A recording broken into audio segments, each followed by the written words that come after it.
Hey, what's up, guys? As you know, if you watch my channel, I like to roll around ideas that's rolling around my mind with you guys. And one of them that is something I'm talking about is like literally, should I take D-ball of all things? And it's probably not the best idea. Probably I'm not going to do it.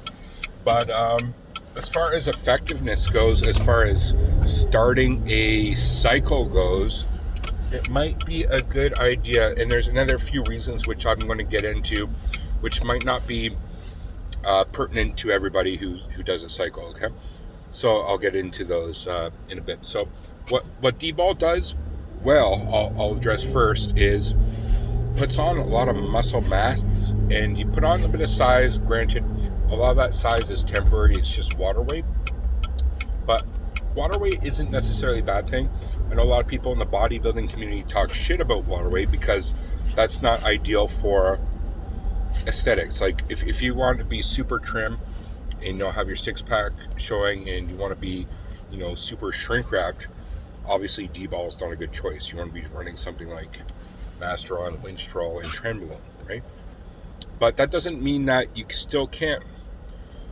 And maybe some bodybuilders run in the off season. They just it's one of those things that bodybuilders used to do, and strength athletes and things. It used to be part of an old paradigm to do, running D-ball. D-ball deca cycles was a major popular one, obviously.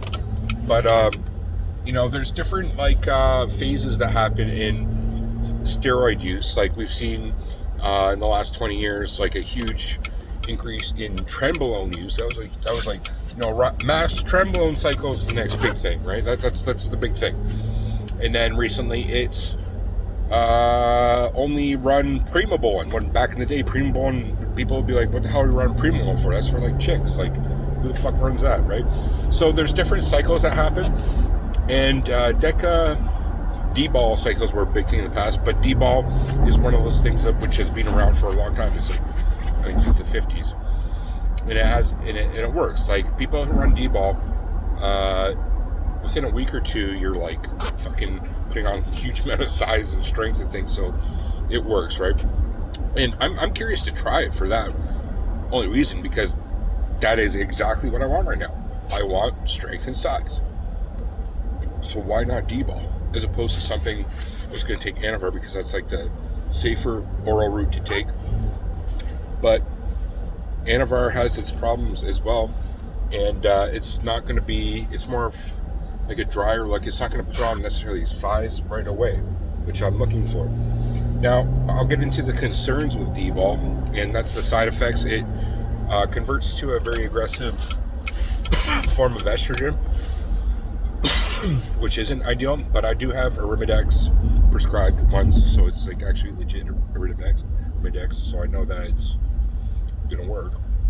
So I could take like 2 or 3 of those a week, and make sure that during at least the process I'm taking the D-ball, that it's not going to convert to too much estrogen, which is going to fuck shit up. I'm not going to get gyno. I'm not going to turn into a woman who is during their fertile period or something with so much estrogen. Like, obviously that's not ideal. Oh man, I don't want that, right? So being kind of facetious, I'm kind of joking, but I'm also being kind of serious at the same time, which is you got to be careful, I think, when running some compounds, and you take the necessary precautions.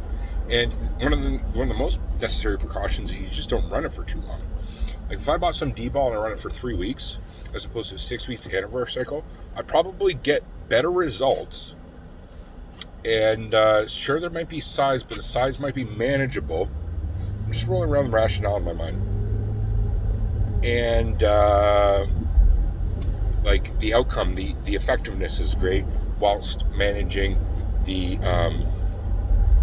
side effects. Does that make sense? I think it does. A lot of people, again, in the bodybuilding community talk shit about D-ball. D-ball's got a bad rap. It's not the popular steroid to take, but it's been around for a long time, and it serves its purpose for what it is. If you want to build mass, you want to build strength, which a lot of bodybuilders, they already got the mass. Like, if you're been bodybuilding for like 20 years, and it's like they'll talk shit about D-ball because that's the shit they took when they were like 20 years old.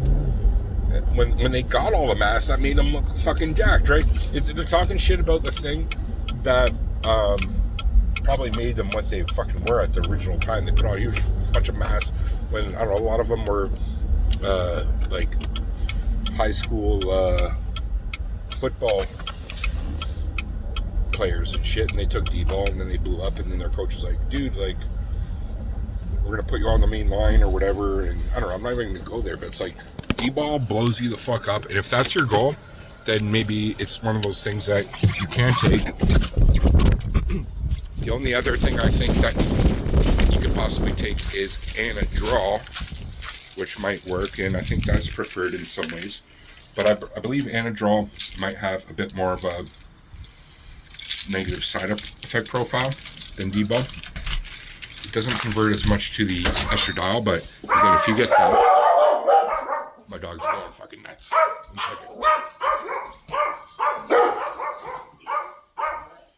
Hey, it's okay, boys and girls. You're fine. It doesn't convert to the estradiol as much. Hey, get up here. Get up here. A su cama. A su cama. That means to your bed in Spanish. So it doesn't convert to the estradiol as much.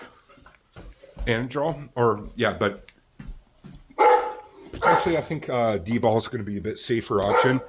So that's what I am thinking. As far as things go, if I'm going to do another option than just the standard Anavar route.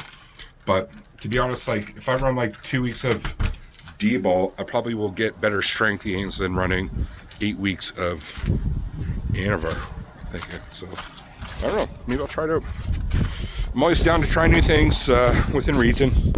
And DBOL is one of those things that has been around for a while and is kind of tried and used and understood and studied well.